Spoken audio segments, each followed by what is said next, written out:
Hey guys, Professor Bill, Comic Book University, and Runes of Ravencroft, Sabretooth. There's actually a variant cover with Sabretooth on the front, but they want to make sure you know that Wolverine's actually in this book also. And this barely has anything at all to do with Sabretooth. He is in the book, it's not a lie, but I'm going to get into all that stuff and what the book should have been called. Realistically, it should just be called Runes of Ravencroft, issue number 1, 2, and 3.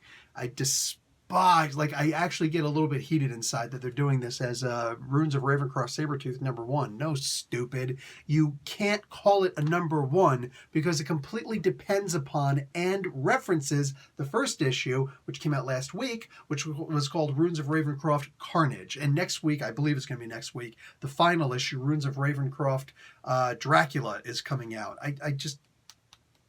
God, the stupid things that Marvel likes to do once in a while. 100% 0 cents. That's what it makes. Why don't you just make it so we can understand and put that this is issue number 2 of 3? Well, why not simplify it? No. Morons. At the very least, it was a moronic decision. That's really like the only thing I can be angry about in regards to this book, because this was a solid issue of a comic book. Holy crap, this was good. A lot of deep stuff, a lot of deep cuts. And man, next issue is going to be a doozy. There's going to be secrets galore just spilled like guts all over the ground. Let's get talking about who made this comic book, because we have got to start talking about the book itself. So Frank Thierry is the writer. After this, I'm going to do nothing but butcher names. I apologize to everyone involved. Angel Unzueta on the modern day art. The flashback art is done by Guillermo Sana. Rachel Rosenberg does all the colors, and VC's Travis Lanham does the letters. Gerardo Sandoval and Romulo Fioro Jr. does the cover, and there's the variant cover, which features Sabretooth. On the cover is Miko Swoyan and Frank D'Armato. Graphic design is by Carlos Gambino. All right. So, like I said, man, this book gets heavy, deep into the lore. Reed Richards, Misty Knight, John Jameson, that's Manwolf, and Wilson Fisk, Mayor Wilson Fisk, are all descending deeper into Ravencroft. There was that extra layer that didn't get burnt up. You know what I'm saying? That basement. So anyway, when they get down there, they find a whole bunch of things. They find like moloid skulls. They find Skrull skulls, werewolf parts. I think that werewolf actually looks familiar. I believe we see her later in the comic. We see Frankenstein designs, which is perfect because Frankenstein is an actual monster that Marvel Comics has written before. We actually see a Flurkin also, which was freaking hysterical, man. I laughed my ass off when they actually showed that. So, dug on that. Anyway, there's a whole bunch of stuff they show. They also show a picture of, it looks kind of like Morbius, looks kind of like Dracula, though. That would be fitting since the next issue is indeed Dracula. Maybe it's even Dr. Nathaniel Essex without the diamond on his head. Who can be sure? Anyway, a whole lot happens in this one, man. Wow, this book gets serious.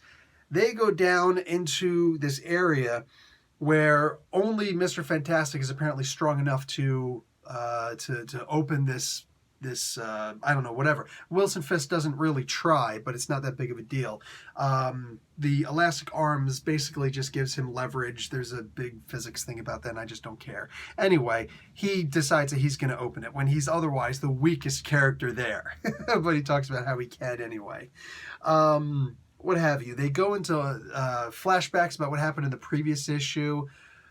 They actually start talking about a whole bunch of things in here. They start going into 1804 when Shumagorath's cult started going crazy. Can't wait to see more about that. They actually make, this is a really important page right here. They go into the idea that the Headless Horseman is actually a spirit of vengeance. Oh! A whole bunch of stuff, as you can see in here. Subterranea, a lot of stuff happening. The Skrulls thing, what was the Meet the Skrulls? All of this stuff is important, is crucial on here. This one here is actually 1891, the attacks from without. All of it. Oh, so apparently they're saying that, for crying out loud, Teddy Roosevelt. That's actually supposed to be Teddy Roosevelt, according to, from what it looks like. Wow.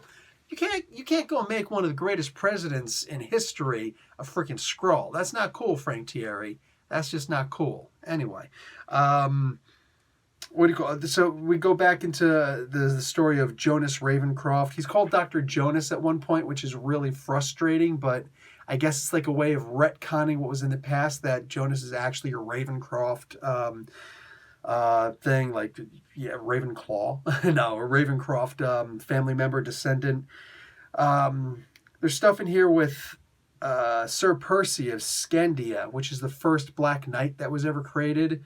That was back in, like, I think that was back in Atlas Comics. It might have been Timely, but I think that was back in Atlas Comics. Like, that was a long freaking time ago. Anyway, yeah, boom. And eventually, the modern day Dane Whitman Black Knight would come of this. So now we get into some weird stuff. And I liked this a lot, but they kept on showing us more. Like, this guy right here is, like, here's Dr. Jonas Ravencroft. Here's this, she's going to turn out, I hope she's going to turn out to be really important. This is the girl who I kind of mentioned in the beginning, but, you know, hint, hint. Anyway, we see that this is actually Dr. Nathaniel Essex. That's, you know, no skull on his head, no diamond on his head, but that's Mr. Sinister, and they actually show the Sinister shadow up on there, which is pretty interesting.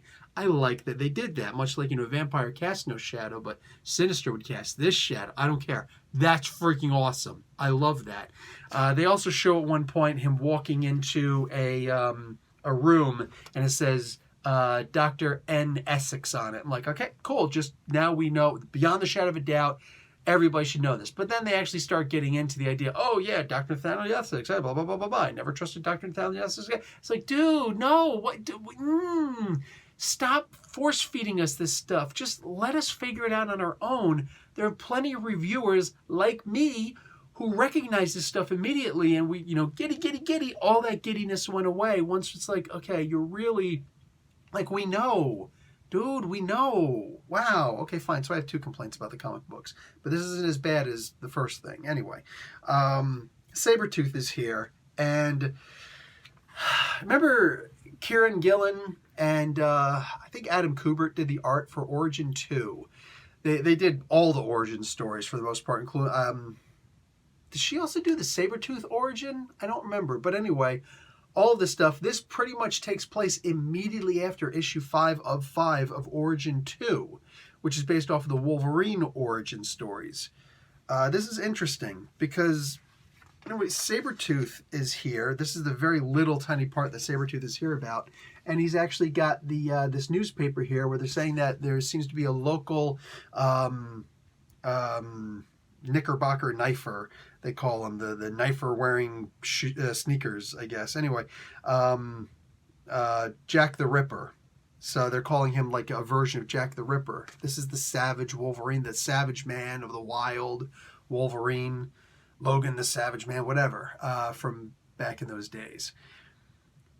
Creed goes in here, he starts talking about how you killed my brother. Yes, Wolverine killed one of Creed's brothers. But Sabretooth actually killed the first brother. Just saying. So Creed killed one of the brothers. And the next brother, yes, Logan killed in front of Clara, their sister. Logan fell in love with Clara, and they started getting it on and stuff like that. And that's Sabretooth's sister. But I don't remember Clara ever dying in any of the comic books. Maybe that happened in a different comic book that I never noticed. But, because, like, let's be realistic. The Wolverine history thing is really freaking convoluted, all right? They're laying down the pepper thick on this one. Because Sabretooth actually says, you know, you're killing people, and I caught you, and oh, look, you did it to my sister. I didn't know his sister died, per se. I always figured they would eventually come back and do that. And he definitely walked away from his sister, as opposed to when it was revealed that he wasn't actually the original brother. All of it, just freaking weird. So weird. And I really thought they were going to explain this stuff in here, but they're showing that the sister is dead now also, or at least according to Creed. Hard to understand what's going on here. I wonder, like, did Frank Thierry mess something up? Did he make a mistake? Is he planning something else? I don't know what else he'd be planning with this, with one more issue to go. And meanwhile, this book should have been called Runes of Ravencroft, Dr. Essex, you know what I'm saying? Or might as well, since they force-fed it to us, they might as well just called it Mr. Sinister, you know? Whatever. They called it Sabretooth. He's in here for 1, 2, 3, 4, 5... Okay, he's in here for a couple of panels, but literally he doesn't do anything. He doesn't do anything. He makes a threat, he gets his butt handed to him, gets his butt handed to him again, basically the typical standard treatment of Sabretooth. And then Dr. Essex, they keep on saying Dr. Essex, so I'm having a hard time saying Mr. Sinister. Anyway, Sinister comes in and basically saves his butt. There's a lot in here. Again, I'm just really frustrated that they called it Sabretooth and they bring it to an issue number 1 again. All of it, 100% pointless. This is an amazing comic book that it can't stand on its own. It cannot. You're going to walk in and say, what's all this other stuff that happened? Where do I find this stuff? 2 years from now, if somebody doesn't go back and look at, you know, this review or one of the other reviews like it, nobody's going to know what happened, what's going on, what are they reading, you know? So anyway, this whole thing is freaking weird. And then it just kind of jumps into the idea that, oh, there are vampires down here. Okay. Well, I guess it's a good thing that the next and final issue in this story is the Dracula story. I'm wondering where that, you know, gets involved in here. But yeah, because I think that was back in the 1500s. Am I wrong? I think Dracula's story takes place in the 1500s. It can, of course, come much later, but the bulk of his story is back when. I don't know why they would do anything now. I guess maybe because that's when the Gene Colan, Marv Wolfman stuff. So maybe that's what they're going to be doing with it. I don't know. But it somehow involves this mystery here because something else happens in this book, which is absurdly, amazingly good. At least I hope good. This Captain America type character.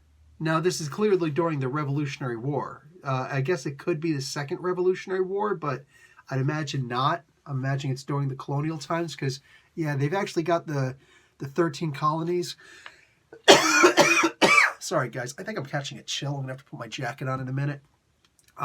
Anyway, yeah, so definitely the original Revolutionary War. Yeah, this is weird. It's cool seeing him, but I don't know why they're reflecting back on that. I'm like, there's the Spirit of 76, but he was created in World War... No, he was... Oh my God, he was created... He's a Roy Thomas creation. So that's like in the 70s. He was created sometime in the 70s. And he's supposed to be the Spirit of 1776. So that would kind of make sense. But he was born... Oh, duh. He was created in 1977. He was created in 1977. That was the key. I always remembered it. The Spirit of 76, 1776, was actually created in 1977. That was one of the funny things I always said about his creation. Anyway, yes, so boom, done.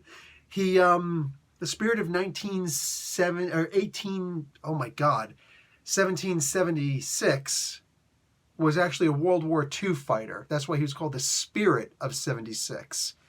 So I don't know who this guy is. Plus, he's got a very different shield. Why would he have the shield? All of this, like, it takes away from the story of Red, White, and Black. To me, that's what it does right away. Bradley, why do I have James Bradley in my head?